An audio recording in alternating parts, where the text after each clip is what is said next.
فرشتوں میں سے صرف حضرت جبرائیل علیہ السلام کو اللہ تعالیٰ نے پڑھنے کا استثناء عطا فرمایا اور انہوں نے نبی علیہ السلام کے ساتھ قرآن مجید کا دورہ فرمایا. باقی فرشتے نہیں پڑھ سکتے. اب جو کام انسان خود نہ کر سکتا ہو کوئی دوسرا کر رہا ہو تو تعجب سے انسان دیکھتا ہے. جب کوئی قرآن پڑھتا ہے تو فرشتے وہاں بھاگے آتے ہیں، اکٹھے ہو جاتے ہیں، ایک دوسرا تیسرا چوتھا. آپ یوں سمجھیں کہ فرض کرو یہاں قاری عبدالباسط عبدالصمد قرآن مجید پڑھ رہے ہیں. اب جو لوگ بھی سنیں گے نا وہ سب اکٹھے ہونے شروع ہو جائیں گے اور ایک بڑا مجمع لگ جائے گا. بالکل اسی طرح جب کوئی بھی قرآن مجید پڑھتا ہے، مرد ہو یا عورت ہو، تو فرشتے اکٹھے ہونے شروع ہو جاتے ہیں، حتیٰ کہ فرشتوں کا اس بندے کے سر سے لے کے آسمان تک ایک مجمع لگ جاتا ہے اور وہ فرشتے اس بندے سے محبت کرتے ہیں. حدیث مبارکہ میں ہے کہ ان کو اس کا پڑھنا اتنا اچھا لگتا ہے کہ فرشتہ اس قاری کے لبوں پر آ کر اپنے لب رگا دیتا ہے، یعنی اس کے لبوں کو بوسہ دیتا ہے. قرآن مجید کا پڑھنا ان فرشتوں کے نزدیک اتنا اعلیٰ عمل ہے اور اللہ تعالیٰ اس بندے کے قرآن مجید کا جواب بھی دیتے ہیں. چنانچہ بندہ پڑھتا ہے الحمدللہ رب العالمین، اللہ رب العزت خود جواب دیتے ہیں اس کو، حمدنی عبدی، میرے بندے نے میری حمد بیان فرمائی. پھر وہ اگلی آیت پڑھتا ہے، اللہ تعالیٰ اس کا بھی جواب دیتے ہیں. ایک ایک آیت قاری پڑھتا جاتا ہے اور اللہ تعالیٰ اس کا جواب دیتے جاتے ہیں اور یوں قرآن مجید کی تلاوت مکمل ہوتی ہے. آپ غور کیجئے وہ کیسی کیفیت ہوگی کہ جس میں بندہ پڑھ رہا ہے اور اللہ رب العزت جواب دے رہے ہیں. اس لیے قرآن مجید کا پڑھنا ایک بہت ہی عظیم عمل ہے. امام اعظم امام عاصم کوفی رحمۃ اللہ علیہ، شاید ان کا یہ واقعہ ہے جو میری یادداشت میں ہے، ممکن ہے کسی اور قاری کا ہو. وہ مسجد نبی میں قرآن مجید پڑھاتے تھے مگر ان کے منہ سے بہت خوشبو آتی تھی. سارے شاگرد حیران، حضرت الائچی استعمال کرتے ہیں یا کوئی اور خوشبو استعمال کرتے ہیں کہ منہ سے اتنی خوشبو آتی ہے. چنانچہ ایک طالب علم ان کے پیچھے لگ گیا، حضرت آپ بتائیں کیا استعمال کرتے ہیں، خوشبو بہت آتی ہے. وہ بار بار کہتے بھئی میں کچھ منہ میں نہیں ڈالتا، حضرت خوشبو بہت آتی ہے، بھئی میں کچھ نہیں ڈالتا. اب کچھ بچے ہوتے ہیں نا لسوڑا ٹائپ، چپک ہی جاتے ہیں، وہ بھی اسی طرح کا تھا، لگا رہا. حضرت آخر کوئی تو وجہ ہے، آخر یہ خوشبو کیوں آتی ہے؟ تو جب اس نے اصرار کے ساتھ پوچھا تو حضرت نے فرمایا کہ مجھے ایک رات خواب میں نبی علیہ السلام کی زیارت نصیب ہوئی. اللہ کے حبیب صلی اللہ علیہ وسلم نے فرمایا کہ عاصم تم میری مسجد میں قرآن پڑھانے میں مشغول رہتے ہو، لاؤ میں تمہارے لبوں کو بوسہ دوں. جس دن سے نبی علیہ السلام نے میرے لبوں کو بوسہ دیا اس وقت سے میرے منہ سے خوشبو آ رہی ہے. تو قرآن مجید کا پڑھنا اللہ رب العزت کے ہاں بڑا مرتبہ رکھتا ہے. انسان قرآن مجید کو پڑھے تو محبت کے ساتھ، شوق کے ساتھ. ایک بات ذہن میں رکھیے کہ قرآن مجید کی محبت جس دل میں موجود ہوگی وہ بندہ ہمیشہ ہدایت پر رہے گا، وہ کبھی گمراہ نہیں ہو سکتا. میں آج آپ کو دو واقعات سناتا ہوں، ایک نوجوان لڑکے کے اور ایک نوجوان لڑکی کا واقعہ. امریکہ میں ایک نوجوان انجینئر تھا اور بڑی ٹھاٹھ کی زندگی گزار رہا تھا. کسی انگریز لڑکی کے ساتھ اس کا تعلق بن گیا. اے انسان، تو جتنا چاہے گناہ کر، اگر اللہ نے تیری اسی زندگی کو جہنم نہ بنا دیا تو یاد رکھنا، ڈھونڈنے والا ستاروں کی گزرگاہوں کا اپنے افکار کی دنیا میں سفر کر نہ سکا. جس نے سورج کی شعاؤں کو گرفتار کیا، زندگی کی شب تاریک سحر کر نہ سکا. ساری دنیا کو کمکموں سے روشن کرنے والا انسان من میں اندھیرا لیے پھرتا ہے. اپنے ہی من میں اندھیرا ہے تو باہر کی روشنی کا کیا فائدہ ہوگا؟ تو محنت کا میدان صرف مادہ نہیں ہے. انسان کو اپنا دل یہ محنت کا میدان بنانا چاہیے تاکہ اپنے اندر سے صفات نکلیں. یہ جو ہمارے مشائخ دل پر محنت کرواتے ہیں، اس کا کیا مقصد ہے کہ انسان تیرے اندر اللہ نے خوبصورتی رکھی ہے، اس اندر کی خوبصورتی کو تو باہر نکال ذرا. انسان مائنز پہ محنت کرتا ہے نا تو گولڈ نکالتا ہے، کاپر نکالتا ہے، قیمتی چیزیں نکالتا ہے. ایسے اپنے دل کی زمین پر محنت کرے تو کہیں اندر سے خوش خلقی نکلے گی، کہیں سے عاجزی نکلے گی، کہیں سے اندر سے ہمدردی نکلے گی، کہیں سے پاک دامنی نکلے گی. یہ چیزیں ہیں جو انسان کو اللہ کی نظر میں قیمتی بنا دیتی ہیں. تو ذکر و سلوک کی محنت سے انسان اندر کی خوبصورتی کو باہر نکالنے میں کامیاب ہو جاتا ہے. یہ کوئی الگ چیز نہیں ہے، انسان کے اندر، اور ہر انسان کے اندر یہ خیر موجود ہے. ہر انسان میں اللہ نے یہ چیز رکھی ہے.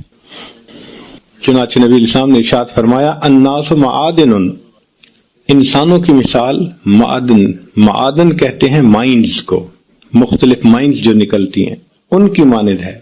کمعادن الذهب والفضہ، جیسا کہ سونے اور چاندی کی کان ہوتی ہے. تو ہر انسان اگر محنت کرے تو کوئی سونے جیسا، کوئی چاندی جیسا، کوئی تانبے جیسا، ہر ایک انسان میں خوب اچھائیاں ہیں. ہم اپنے اوپر محنت نہیں کرتے، ہمیں فرصت نہیں ملتی. ہم اپنے باہر کی دنیا میں محنت کرنے میں اس قدر مصروف ہوتے ہیں کہ اپنے بارے میں بیٹھ کر سوچنے کی فرصت نہیں ہوتی. آپ بتائیں ہم دن کا کتنا حصہ بیٹھ کر یہ سوچتے ہیں کہ آگے میرا کیا بنے گا. ہر انسان دنیا میں پریشان ہے کہ میرے مرنے کے بعد میرے بچوں کا دنیا میں کیا بنے گا. ہر انسان پریشان ہے کہ میرے مرنے کے بعد میرے بچوں کا کیا بنے گا. کبھی یہ بھی سوچا کہ بچوں کے مرنے کے بعد بچوں کا کیا بنے گا؟ اس اینگل سے نہیں سوچتے. تو آخرت کے نقطہ نظر سے ہم نہیں سوچتے، فرصت نہیں ہوتی. تو ہمیں چاہیے کہ ہم اپنے اوپر محنت کریں. مشائخ نے لکھا ہے کہ اگر انسان چند چیزوں پر غور کرے تو اس میں چند چیزیں زیادہ ہو جاتی ہیں. مثال کے طور پر اللہ تعالیٰ کی نشانیوں پر غور کرے تو اللہ تعالیٰ کی عظمت سامنے آتی ہے، اللہ تعالیٰ کی ذات کے اوپر یقین بڑھ جاتا ہے. اللہ کی نشانیوں پر غور کریں. مثال کے طور پر اللہ رب العزت نے فرمایا کہ میں ہر مخلوق کو رزق پہنچاتا ہوں. اب غور کریں تو آپ ایسی ایسی مثالیں دیکھیں گے کہ یقین بڑھے گا کہ اللہ تعالیٰ ہمیں بھی رزق پہنچائیں گے. سری سکتی رحمت اللہ علیہ ایک بزرگ تھے. جوانی کی عمر میں انہوں نے محسوس کیا کہ میری یہاں پر کوئی کام کاج کرنے کی روٹین ٹھیک نہیں، میں ذرا کسی بڑے شہر جاتا ہوں، کام کروں گا، زیادہ مجھے کچھ پیسے ملیں گے تو آسانی ہو جائے گی. انہوں نے جانے کا ارادہ کر لیا. اب مشائخ چاہتے تھے کہ یہ نیک اور اچھا نوجوان بن سکتا ہے تو یہ یہیں رہے، مگر وہ سب سے ملے اور کہنے لگے کہ بس میں جا رہا ہوں. جب گئے تو 4 دن کے بعد پھر واپس آ گئے. تو بزرگوں نے پوچھا، استاد نے پوچھا کہ واپس کیوں آ گئے؟ کہنے لگے جی میں راستے میں ایک درخت کے نیچے سویا، آنکھ کھلی تو میں نے دیکھا کہ ایک معذور چڑیا ہے، اس کا پر زخمی ہے، وہ اڑ نہیں سکتی اور وہ بیٹھی ہوئی ہے، اور ایک صحت مند چڑیا اپنے منہ میں دانہ لے کے آتی ہے اور اس معذور چڑیا کے منہ میں ڈال دیتی ہے. تو میں نے دل میں سوچا کہ جو پروردگار عالم معذور چڑیا کو پال رہے ہیں تو میں تو صحت مند انسان ہوں، مجھے تو ضروری پالیں گے. اس لیے میں واپس آ گیا. ہمارے ایک دوست میڈیکل ڈاکٹر تھے، وہ ایک مرتبہ اپنے بچوں کو لے کر پہاڑوں کی طرف گئے چھٹیاں گزارنے کے لیے. وہاں ان کو ایک خوبصورت پتھر نظر آیا، بالکل گول، بڑا پیارا کلر تھا اس کا. تو جب بچے نے دیکھا اس نے کہا موم وہ دیکھو کتنا پیارا پتھر ہے. اس نے کہا اچھا بیٹا یہ جو ہمارا ڈرائنگ روم ہے نا اس کلر کے ساتھ یہ میچ کر رہا ہے، تو اٹھا لو، ہم اس کو وہاں پہ نا ڈیکوریشن کے طور پہ اور میموری کے طور پہ اس کو رکھیں گے. وہ کہتے ہیں وہ ½ کلو کا پتھر تھا، گول قسم کا. اٹھا لیا، ہم اپنے گھر لے کے آئے. 2 سال وہ پتھر ہمارے ڈرائنگ روم کے اندر پڑا رہا. ایک دن میری بیوی ڈرائنگ روم کی صفائی کروا رہی تھی تو اس نے سوچا کہ یہ کام کرنے والی عورت تو بہت ہی بے احتیاطی سے کام کرتی ہے، تو کہیں شیشے کی نازک چیزیں، ڈیکوریشن پیسز یہ خراب نہ کر دے، تو وہ میں خود صاف کر لیتی ہوں، باقی صفائی یہ کر دے گی. تو میری بیوی وہ جو ڈیکوریشن پیسز تھے ان کو اور شیشے کی چیزوں کو بڑے احتیاط سے بڑا کیئرفلی صاف کر رہی تھی. اس نے اس پتھر کو بھی اٹھایا کہ اس کو بھی میں صاف کر دوں. جیسے اس نے ہاتھ میں اٹھایا، اللہ کی شان کہ وہ پتھر سلپ ہوا اور نیچے فرش پہ گر گیا. اور جیسے ہی نیچے گرا تو اس کے 2 ٹکڑے ہوئے. تو میری وائف نے دیکھا کہ اندر سے وہ ہالو تھا اور اس کے اندر ایک کیڑا تھا. اس کیڑے نے فرش کے اوپر چلنا شروع کر دیا. حیران رہ گئے کہ یا اللہ 2 سال یہ ہمارے گھر میں پتھر پڑا رہا ہے، اس کیڑے کو آپ نے بند پتھر کے اندر رزق کیسے پہنچایا ہوگا؟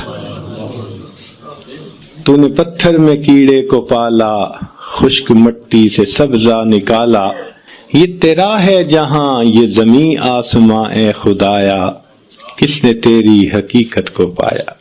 اللہ تعالیٰ رزق پہنچا دیتے ہیں، ہر مخلوق کو رزق پہنچ رہا ہے۔ انسان کا تو پیٹ اتنا چھوٹا 2 روٹی سے بھر جاتا ہے، ایسی بھی مخلوق ہے جو منوں کے حساب سے کھاتی ہے، ہاتھی شاید ایک دن میں ٹنوں کے حساب سے کھا جاتا ہوگا، اللہ ان کو بھی رزق دے رہے ہیں، سبحان اللہ۔ تو جو پروردگار سمندر کی مخلوق کو رزق دیتے ہیں، ہوا کی مخلوق کو رزق دیتے ہیں، مٹی کی مخلوق کو رزق دیتے ہیں، وہ پروردگار انسان کو بھی تو رزق عطا فرمائیں گے۔ پھر انسان رزق کی خاطر کیوں جھوٹ بولتا ہے، کیوں کسی کو دھوکہ دیتا ہے، کیوں کسی کے مال پہ بری نظر جماتا ہے، کیوں چوری کرتا ہے؟ جب رزق ہمیں مل کے رہے گا، اللہ نے فیصلہ کر دیا، تو ہمیں چاہیے کہ ہم امانت داری اور دیانتداری کی زندگی گزاریں۔ یقین نہیں ہے، دل میں یقین کی کمی ہے، تو اللہ تعالیٰ کی نشانیوں پہ غور کریں تو پھر یقین بڑھ جاتا ہے۔ ہم لوگ ایک مرتبہ امریکہ میں ایک ایکویریم دیکھنے کے لیے گئے، اس میں مچھلیاں ہی مچھلیاں، اللہ، وہ کوئی 5 سٹوریڈ ایکویریم تھا، اور اس کی چھت کے اوپر انہوں نے ایک جنگل بنایا ہوا تھا، یعنی مٹی ڈال کے اس میں بڑھ کے درخت، بڑے بڑے درخت لگائے ہوئے تھے 5ویں منزل پہ، اور اس میں انہوں نے ڈولفن اور ویلز اور یہ بھی رکھی ہوئی تھی، عجیب و غریب مخلوق اللہ کی۔ خیر، کہنے کی بات یہ ہے کہ اس میں ایک جگہ لکھا ہوا تھا کہ بلو ویل اپنی زندگی میں اتنا تیرتی ہے کہ پورا سفر اگر اس کا جمع کریں تو 10 ٹائم کروز ٹوورڈ مون اس کا بن سکتا ہے، یعنی انسان 10 مرتبہ چاند پہ جا کے واپس آئے تو جتنا سفر کرے گا، بلو ویل اپنی زندگی میں اتنا تیرتی ہے۔ تو اس کو پڑھ کے میں کھڑا ہو گیا اور بلو ویل کے بارے میں مزید پڑھنا شروع کر دیا۔ تو انہوں نے لکھا کہ اس وقت دنیا میں جتنے جاندار ہیں، بلو ویل ان میں سب سے زیادہ بڑی ہے۔ بہت بڑا سائز لکھا ہوا تھا۔ کتنا بڑا سائز ہے؟ لکھا ہوا تھا کہ 200 پاؤنڈ اس کا وزن روزانہ بڑھتا ہے۔ 200 پاؤنڈ تو بندے کا وزن نہیں ہوتا۔ اب جس مخلوق کا وزن 200 پاؤنڈ ڈیلی بڑھ رہا ہے، اس کا اپنا وزن کتنا ہوگا؟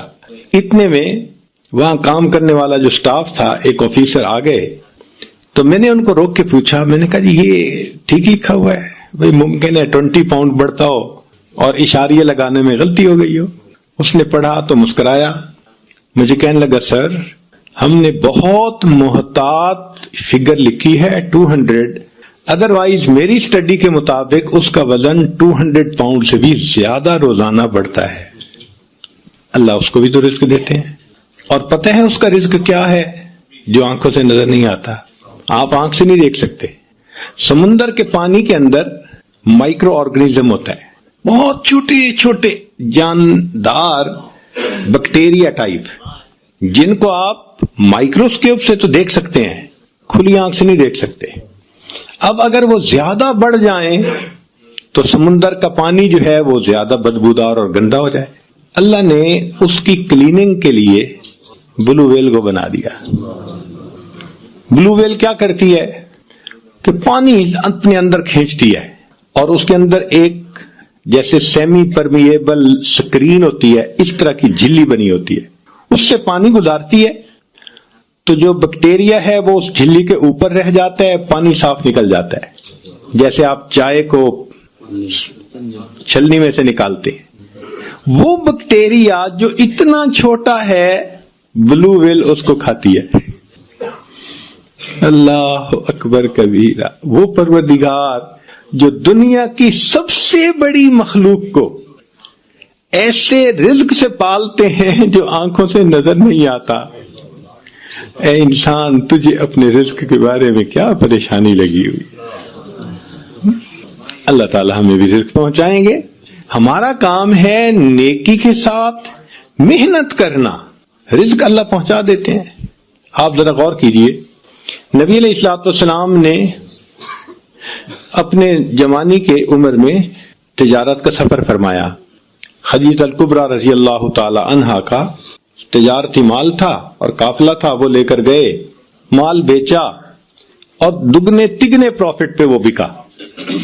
تو خدیجہ الکبریٰ رضی اللہ تعالی عنہا نے اپنے ایک غلام کو بھی ساتھ کر دیا تھا کہ یہ واپس آ کر مجھے ذرا صحیح حالات سنائے گا۔ اب پروفٹ کو دیکھ کے اس کو یقین نہ ہوا، اتنا پروفٹ پہلے تو کبھی بھی نہیں ہوا۔ کیا وجہ بنی تھی کہ نبی علیہ الصلوۃ والسلام کے پاس مال تھا مگر پرایا تھا، مال تھا مگر پرایا تھا، مگر نبی علیہ السلام کے پاس صداقت اپنی تھی، دیانت اپنی تھی، عدالت اپنی تھی۔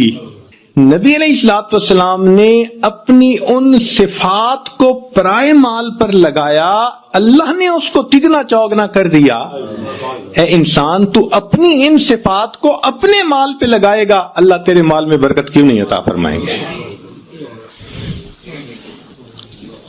تو اللہ تعالیٰ کی نشانیوں پر غور کرنے سے انسان کے اندر یقین بڑھتا ہے اللہ تعالیٰ کی ذات کے ساتھ۔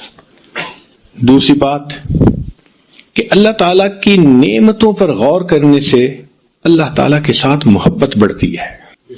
اللہ تعالیٰ نے ہمیں کتنی نعمتوں سے نوازا ہے، ہم گن بھی نہیں سکتے۔ ایک مرتبہ حرم میں ایک آدمی کو میں نے دیکھا، اس کے دونوں بازو اس کے کندھے سے کٹے ہوئے تھے اور وہ نماز پڑھ رہا تھا۔ یقین جانو اس کو دیکھ کے آنسو تھمتے نہیں تھے۔ میں سوچتا ہی رہا، یا اللہ، یہ اپنا چہرہ کیسے دھوتا ہوگا، یہ کھانا کیسے کھاتا ہوگا، یہ کپڑے کیسے بدلتا ہوگا۔ اللہ رات کو سوئے ہوئے اس کے جسم سے اگر کمبل اتر جاتا ہوگا، یہ کمبل کیسے اوپر پھر لیتا ہوگا۔ پھر اس وقت احساس ہوا، اللہ آپ نے جو یہ نعمت ہمیں بن مانگے عطا فرمائی، ہم نے اس نعمت کو گناہوں میں استعمال کر لیا۔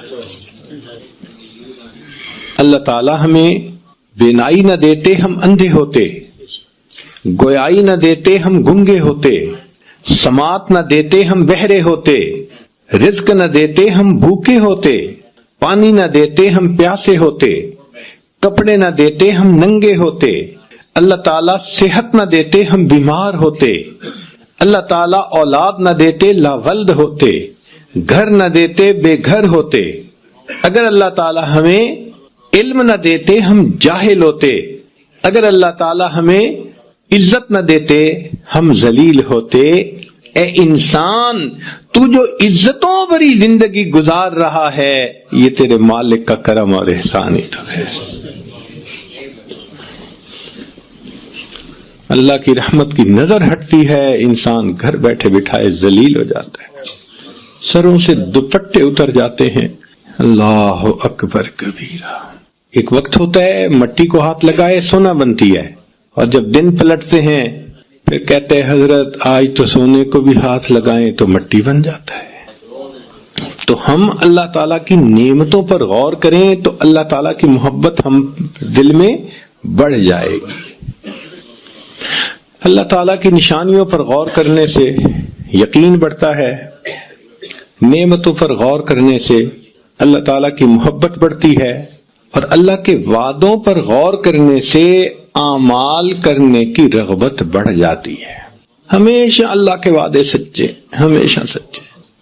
قرآن مجید میں اللہ تعالیٰ نے ایک واقعہ بیان کیا ہے، وَأَوْحَيْنَا إِلَىٰ أُمِّ مُوسَىٰ أَنْ أَرْضِعِيهِ، اور ہم نے وحی کی موسیٰ علیہ السلام کی والدہ کی طرف کہ تو اپنے بیٹے کو دودھ پلا، فَإِذَا خِفْتِ عَلَيْهِ، اور اگر تجھے بیٹے کے بارے میں ڈر لگے کہ اس کو پولیس والے پکڑ کے لے جائیں گے، قتل کر دیں گے، فَأَلْقِيهِ فِي الْيَمِّ، تو تم اپنے بیٹے کو دریا میں پھینک دینا، فَلْيُلْقِهِ الْيَمُّ بِالسَّاحِلِ، پھر یہ تیرا بیٹا دریا اس کو کنارے پر لگا دے گا، ساحل پہ لگے گا، مگر يَأْخُذْهُ عَدُوٌّ لِّي وَعَدُوٌّ اللَّهِ، اس کو وہ بندہ پکڑے گا جو بچے کا بھی دشمن، اللہ فرماتے ہیں میرا بھی دشمن، مگر ساتھ کہہ دیا وَلَا تَخَافِي وَلَا تَحْزَنِي، تم نے خوف زدہ بھی نہیں ہونا، تم نے غم زدہ بھی نہیں ہونا، انا رادوہ الیک،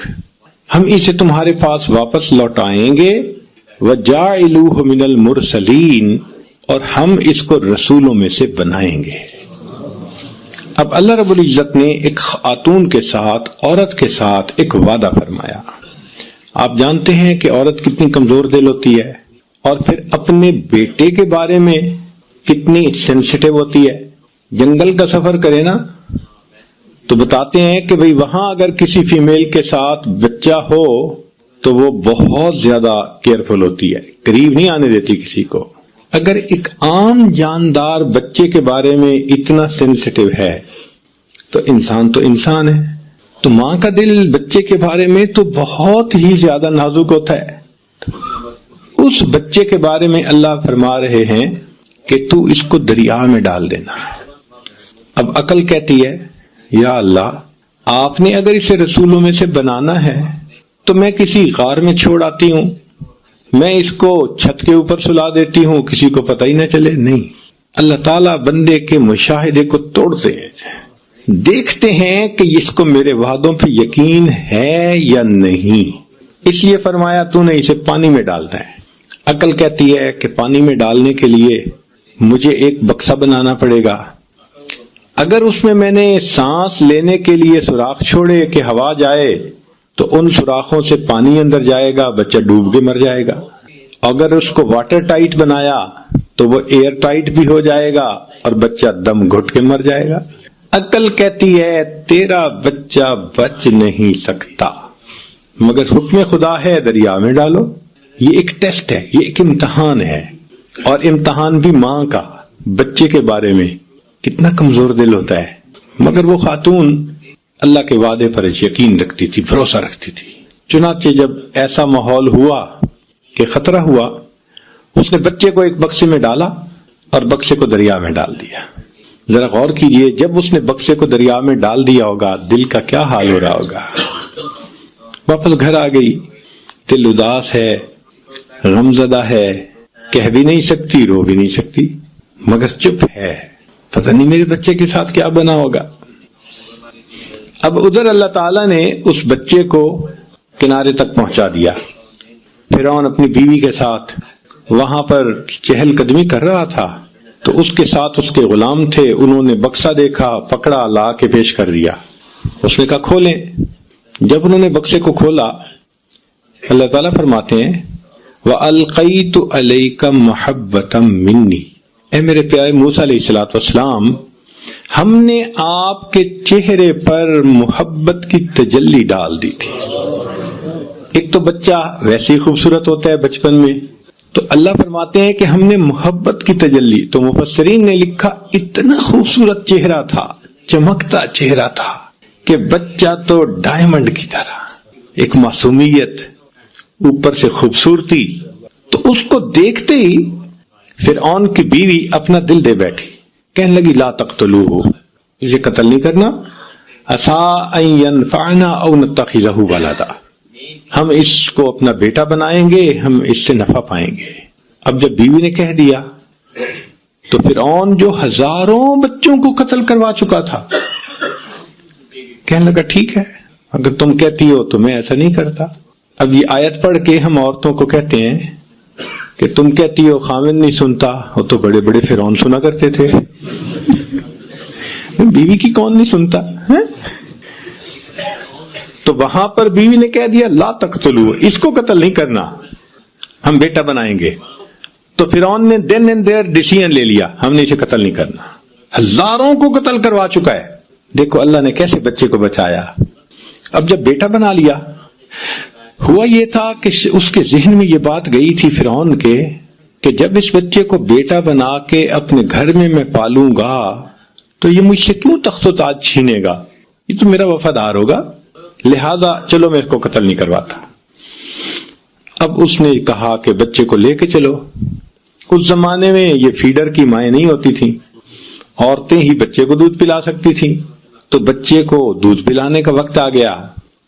ایک عورت دودھ پلاتی ہے، بچہ نہیں پیتا، اللہ تعالیٰ فرماتے ہیں وَحَرَّمْنَا عَلَيْهِ الْمَرَاضِعَ مِنْ قَبْلِ، ہے میرے پیارے موسیٰ علیہ السلام، ہم نے ان کے اوپر عورتوں کے دودھ کو پہلے ہی حرام کر دیا تھا، یعنی وہ سوٹ نہیں کرتا تھا اس بیبی کو، لہذا جو عورت آتی دودھ فیڈ کرتی وہ نہیں پیتا، دودھ فیڈ کرنے لگتی وہ بچہ نہیں لیتا۔ تو فرعون نے کہا کہ بھائی ذرا اعلان کرو کہ جتنی بھی عورتیں دودھ پلانے والی ہیں وہ آئیں اور ذرا آ کے دیکھیں۔ رات گزر گئی، بچے نے کسی کا دودھ ایکسپٹ نہیں کیا۔ فرعون کو نیند بھی آ رہی ہے، تھکا ہوا بھی ہے، اب وہ وش کرتا ہے کہ کسی عورت کا دودھ یہ ایکسپٹ کرے تو ہمارا مسئلہ حل ہو، مگر بچہ رو رہا ہے، بیوی سے رونا نہیں دیکھا جاتا اور اس سے بیوی کی پریشانی نہیں دیکھی جاتی، اور عورتیں آ رہی ہیں مگر ان کا دودھ بچہ قبول نہیں کرتا۔ ساری رات گزر گئی۔ اللہ تعالیٰ فرماتے ہیں وَأَصْبَحَ فُؤَادُ أُمِّ مُوسَىٰ فَارِغًا، اور موسیٰ علیہ السلام کی والدہ نے جو وہ رات گزاری بڑے بےتابی میں، اور اس نے غم زدہ دل کے ساتھ صبح کی، ان قادت لتبدی بہ لولا ربطنا علی قلبها، اگر ہم اس کے دل کو گرا نہ دیتے تو وہ تو اپنا راز کھول بیٹھتی۔ کیا مطلب؟ رو لیتی، لوگوں کو پتہ چل جاتا کہ وہ گمشدہ بچہ اسی کا ہے۔ اللہ فرماتے ہیں ہم نے دل کو گرا دے دی، تسلی دے دی، وہ روئی نہیں مگر غمزدہ تو تھی۔ صبح اٹھ کے بیٹی سے کہنے لگی، موسیٰ علیہ السلام کی جو بہن تھی، لڑکپن میں تھی وہ بھی، بیٹی جاؤ ذرا دیکھو بھائی کس حال میں ہے۔ وہ بچی دوڑی ہوئی گئی اور اس نے جا کے وہاں جو حالات دیکھے کہ ایک عورت دودھ پلانے لگتی ہے، بچہ نہیں قبول کرتا، پھر دوسری دودھ پلاتی ہے، پھر تیسری، ایک لائن لگی ہوئی ہے۔ تو جب اس نے یہ دیکھا تو اس نے فرعون کو کہا هل ادلکم علی اہل بیت یکفلونہ لکم وہم لہ ناصحون، کیا میں تمہیں ایسے گھر والوں کے بارے میں نہ بتاؤں کہ جو اس کی کفالت بھی کریں گے، دودھ بھی پلائیں گے اور بڑے ہمدرد بھی ہوں گے۔ تو فرعون کے دل میں کھٹکا تو ہوا، کیوں یہ کہہ رہی ہے؟ تو اس نے سر کے بالوں سے پکڑا، اے لڑکی تو کیوں کہہ رہی ہے ایسے؟ اس نے کہا جی ہم آپ کی رعایا ہیں، ہم آپ کی خیر خواہی نہیں کریں گے تو کون کرے گا؟ اس نے کہا بات تو ٹھیک ہے، لے آؤ جس کو لاتی ہو۔ موسیٰ علیہ السلام کی بہن دوڑی ہوئی آئی اور آ کے امی چلو چلو بچہ دودھ نہیں پی رہا۔ تو ماں آ گئی۔ اب جب ماں نے دودھ پلایا تو موسیٰ علیہ السلام نے پینا شروع کر دیا، بچے نے فوراً پینا شروع کر دیا، ایک شور مچ گیا، ایک عورت کا دودھ بچے نے ایکسپٹ کر لیا۔ وہ فرعون کو تو پہلے ایگزرٹ ہو چکا تھا، ایگزاسٹڈ تھا، سونا چاہتا تھا، وہ بدبخت تو سننا چاہتا تھا کہ بچہ دودھ قبول کرے تو میری جان چھوٹے۔ جب اس کو نیوز ملی نا، کہنے لگا ہاں بالکل ٹھیک ہے، اس عورت کو جانے نہیں دینا، میں سونے جا رہا ہوں۔ لو جی، عورت کو گھر میں رکھ لیا گیا، عورت دودھ پلاتی ہے، بچہ خوشی سے پی لیتا ہے، اب بچہ خوش ہو کے ہنستا ہے، کھیلتا ہے، سب بہت مطمئن ہے۔ تیسرا دن ہوا تو موسیٰ علیہ السلام کی والدہ نے فرعون سے کہا کہ دیکھو بھائی، اپنا گھونسلہ اپنا، کچا ہو یا پکا، میں تو اس محل میں نہیں رہ سکتی، میں تو اپنے گھر واپس جا رہی ہوں۔ جب وہ واپس جانے لگی اور فرعون نے دیکھا کہ یہ رکے گی نہیں، کہتے اچھا سنو، ہمارے بیٹے کو بھی ساتھ لے جاؤ، اس کو دودھ تم وہاں پلاتی رہنا، ہم تیری تنخواہ وہیں پہ بھیج دیا کریں گے۔ اللہ تعالیٰ قرآن مجید میں فرماتے ہیں فَرَدَدْنَاهُ إِلَىٰ أُمِّهِ، ہم نے اسے لوٹا دیا اس کی ماں کی طرف، کئی تقرّ عَيْنُهَا، تاکہ اس کی آنکھیں ٹھنڈی ہوں، وَلَا تَحْزَنْ، اور وہ غم زدہ نہ ہو، وَلِتَعْلَمْ، اور وہ جان لے أَنَّ وَعْدَ اللَّهِ حق، اللہ کے وعدے سچے ہیں، وَلَكِنَّ أَكْثَرَهُمْ لَا يَعْلَمُونَ، ہم بندے نہیں سمجھتے، واقعی اللہ کے وعدے تو سچے ہوتے ہیں۔ آپ کہیں گے جی بڑی دور کی مثال ہے، قریب کے زمانے کی مثال دیکھنی ہے تو نبی علیہ السلام کی مثال دیکھ لیجیے۔ مکہ مکرمہ میں شروع میں کیا حالات تھے؟ جو کلمہ پڑھتا تھا اسی کو مار پڑتی تھی، کسی کے سینے پہ چٹان رکھ دی جاتی تھی، کسی کو ریت پہ گھسیٹا جاتا تھا، کسی کو مارا جاتا تھا۔ سمیہ رضی اللہ عنہ کی ایک ٹانگ کو ایک اونٹ کے ساتھ رسے سے باندھا، دوسری ٹانگ کو دوسرے اونٹ سے، اور دونوں اونٹوں کو مخالف سمت میں انہوں نے بھگایا، اور ان کی پوری باڈی جو تھی وہ درمیان میں سے شیئر آف ہو گئی۔ ایسی تکلیفیں ان کو دیتے تھے۔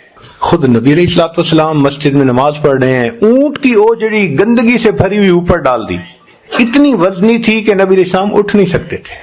پتہ چلا تو سیدہ فاطمہ الزہرا لانا آئیں، بیٹی آئیں، جو بھی تھیں سیدہ زینب شاید تھیں، تو انہوں نے آ کے اس کو ہٹایا، تب نبی علیہ السلام نے اٹھ کر دوبارہ نماز مکمل کی۔